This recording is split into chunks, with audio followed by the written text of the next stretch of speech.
Tensión entre Estados Unidos y Venezuela. En las últimas semanas se ha visto un aumento, a lo menos comunicacional y quizás también de propaganda, entre Estados Unidos y el régimen dictatorial de Nicolás Maduro. A la particular relación existente entre Estados Unidos y Venezuela desde la llegada de Hugo Chávez al poder en 1998, ahora se suma la particular agenda en materia de control migratorio y control de las sustancias ilícitas, las drogas que están ingresando al territorio continental de Estados Unidos de parte de la administración de Donald Trump. Y esto está generando un nuevo foco de conflicto, al menos decíamos comunicacional y diplomático, entre estas dos naciones. ¿Qué está pasando? De esto hablaremos en este capítulo de Bitácora IRP.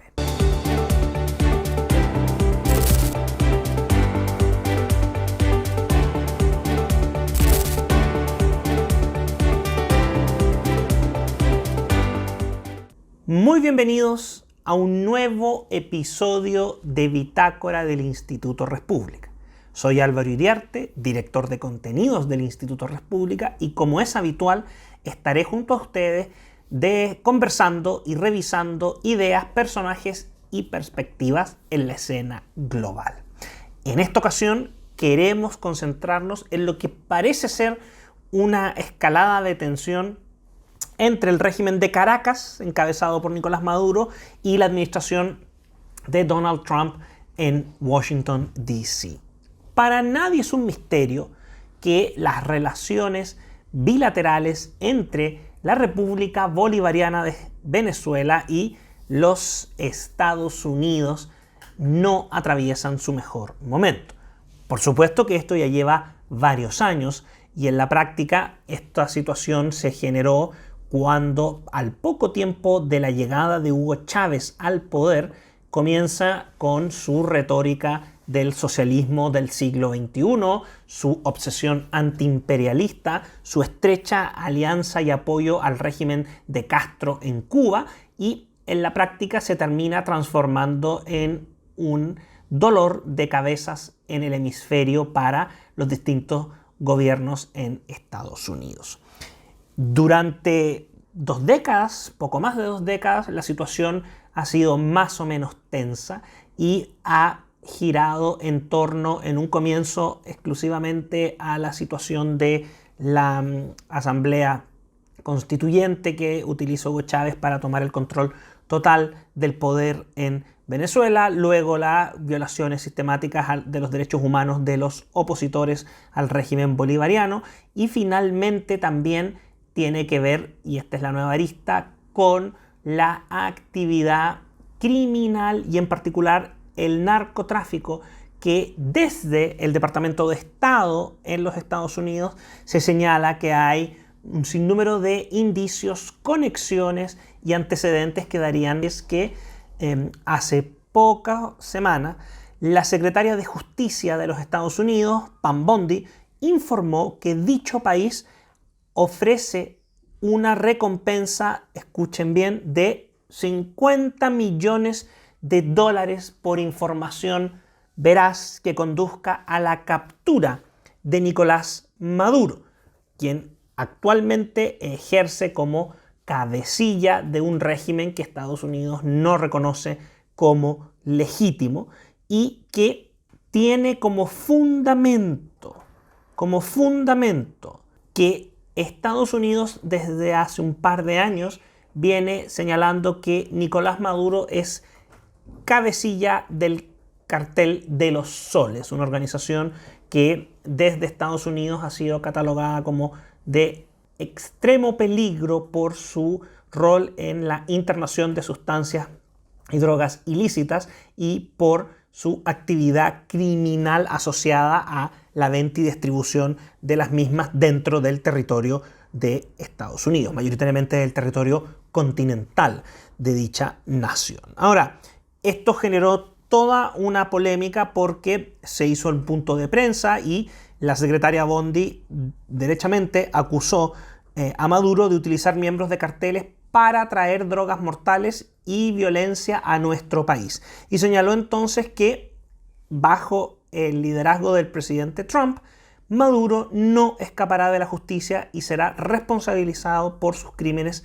despreciables. Por supuesto, para que tengamos en perspectiva, durante el primer mandato de Donald Trump, esto es entre el 2016 y el 2020 técnicamente, o para ser más preciso, entre el 2017 y el 2021, la elección fue el 2016 y la nueva elección el 2020, el presidente Donald Trump, a través de su Departamento de Estado, fijó entonces $15 millones como recompensa por información que condujera al arresto de Nicolás Maduro, después de que el Departamento de Justicia de la época anunciara cargos de narcoterrorismo y otros delitos en contra de este líder o mandatario sudamericano. Durante la administración del presidente Joe Biden los cargos se mantuvieron, esto es entre el 2021 y el 2025, pero un dato interesante fue que hacia finales de su mandato, esto es a comienzos del año 2025, la administración Biden aumentó esta recompensa de 15 millones a 25 millones de dólares. Con la llegada de la administración Trump, hemos visto un despliegue de un sinnúmero de medidas que apuntan precisamente a una verdadera vuelta de tuerca en materia migratoria, para control migratorio, pero también de crimen organizado. Y, por ejemplo, tenemos que considerar que el presidente Trump en febrero ocupó normativa vigente para catalogar, entre otras organizaciones criminales, al Tren de Aragua, una de las instituciones venezolanas de crimen organizado, con amplio reconocimiento y su red de operación dentro del hemisferio, como una organización terrorista. Y vimos que comenzó la deportación después a la megacárcel del presidente Bukele, dado el acuerdo que tenía suscrito Estados Unidos con El Salvador. Luego, en agosto, el presidente Trump firmó una nueva orden ejecutiva que autoriza el uso de la fuerza militar para combatir a este tipo de organizaciones. Y aquí es donde se empiezan a cruzar entonces nuestros jugadores en este tablero de narcotráfico, crimen organizado y relaciones internacionales. ¿Por qué? Porque en ese contexto Estados Unidos mantiene su acusación de que Nicolás Maduro es líder narcotraficante. Por supuesto que el gobierno de Nicolás Maduro reaccionó rápidamente con él a la cabeza, cuestionando esto como una actitud imperialista, como una suerte de persecución política y un sinnúmero de otros calificativos tan habituales en las dinámicas bilaterales entre ambos países. Ahora, con posterioridad al anuncio que hace la secretaria de Justicia, Pam Bondi, la vocera de la Casa Blanca, Karoline Leavitt, comunicó en un punto de prensa entonces que Estados Unidos está dispuesto a usar todos los elementos de su poder para detener el flujo de entrada de drogas a través de sus fronteras y además, cito textual, para llevar a sus responsables ante la justicia. Y en este contexto vino lo que fue calificado para muchos como un paso nunca antes dado por las administraciones anteriores. Esto es la primera administración del presidente Trump y la administración del presidente Biden, que fue el despliegue de 3 destructores en aguas cercanas a Venezuela en el Mar Caribe. Y los barcos son el USS Gravely, el USS Jason Dunham y el USS Samson, que cuentan en total con una dotación a bordo de 4.000 efectivos militares que podrían ser desplegados.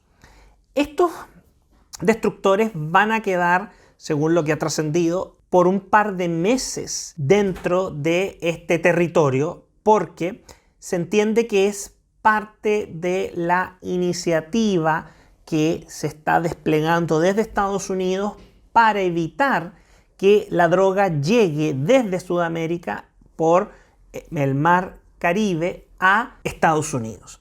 Por lo tanto, estamos hablando de varios meses. Y esto en el fondo se condice con la actitud que ha ido tomando el gobierno del presidente Donald Trump respecto del crimen organizado. En Venezuela esto se ve por el contrario, y así lo ha comunicado el régimen de Maduro, como una suerte de intento de deponer a Nicolás Maduro, y por lo tanto se han activado una serie de protocolos y de medidas que un régimen dictatorial como el de Venezuela tiene en carpeta ante este tipo de situación. Se han movilizado 4,5 millones de milicianos a lo largo de Venezuela para hacer frente a esta supuesta o potencial agresión de los Estados Unidos. Por otro lado, hemos visto algunos comportamientos erráticos de Nicolás Maduro, que trató de salir rumbo a Cuba, regresa. Existe un estado de alerta del régimen y sus principales funcionarios, y también hay algunos elementos anecdóticos, ¿no? Como esta demostración de artes marciales que hizo Adán Chávez, el hermano del fallecido mandatario Hugo Chávez, dando a entender que el pueblo venezolano estaría preparándose y estaría en condiciones de enfrentar cualquier agresión militar. Ahora, dos aspectos que vale la pena reforzar. El primero es que Estados Unidos lleva décadas sin deponer regímenes o gobiernos en Sudamérica. Algo muy lejano, quedó probablemente para los registros históricos en lo que conocemos como la Guerra Fría, pero no se ha vuelto a mostrar. Quizás la última intervención puede haber sido la invasión de Granada, también en Centroamérica y el Caribe en 1983, y después tenemos la operación en Panamá hacia el año 89. Entonces, esto es más bien parte de la historia. Lo segundo que quiero que tengan en consideración es que esto se enmarca en lo que se conoce como la guerra contra las drogas, y podría ser un nuevo capítulo de esta política pública. Una política pública que es impulsada por Estados Unidos, que está orientada a la persecución penal de la producción, el comercio y el consumo de sustancias psicoactivas que tienen el estatus de drogas prohibidas o drogas consideradas no medicinales. Esta política comenzó en el año 1971 durante el gobierno del presidente republicano Richard Nixon, y la prensa le puso el nombre de Guerra contra las Drogas. Durante la presidencia de Ronald Reagan entre 1981 y 1989 se experimentó un aumento precisamente de los recursos fiscales para la persecución y enjuiciamiento de los productores, comerciantes y también del consumo de drogas. Un dato: de 1980 a 1984 el presupuesto anual de las unidades antidrogas del FBI aumentó de 8 millones de dólares a 95 millones de dólares en esa época. Y un punto importante también para cerrar: en 1982 el vicepresidente George H.W. Bush, que luego sería el presidente de los Estados Unidos, que continuaría con la política iniciada en el gobierno de Reagan, impulsaron la participación de la entonces Agencia Central de Inteligencia de la CIA y del ejército estadounidense en los esfuerzos de persecución de los productores y comerciantes de droga. ¿Por qué? Porque se adoptó como propuesta de esta política pública que la participación de Estados Unidos en el control de las drogas evita que estas drogas lleguen a territorio de los Estados Unidos, y para ello se tiende la mano y se ayuda con no solamente con recursos, sino que muchas veces con personal de los Estados Unidos, oficiales federales o de otra entidad, a gobiernos extranjeros. Y eso es lo que de alguna manera se ha llevado a su siguiente nivel con esta directriz del gobierno del presidente Trump. Y hemos visto que hay algunos países, como por ejemplo la primer ministra de Trinidad y Tobago, que han manifestado que estarían conformes con este despliegue en el Mar Caribe y que van a colaborar con los Estados Unidos desde esta perspectiva. ¿Crees tú efectivamente que Estados Unidos busque deponer a Nicolás Maduro? ¿O por el contrario, crees que se trata efectivamente de un despliegue inédito, pero con el objetivo de perseguir y detener el flujo de drogas que salen principalmente desde Colombia por el Caribe hacia los Estados Unidos? Déjanos tus comentarios. Bien, hemos llegado al final de este capítulo de Bitácora IRP. Como siempre, los dejo cordialmente invitados a suscribirse al canal de YouTube del Instituto República y activar las notificaciones para estar al pendiente de todo el nuevo contenido que estamos semanalmente cargando para ustedes. Pueden seguirnos en todas nuestras redes sociales y por mi parte me despido y nos vemos en un próximo capítulo de Bitácora IRP.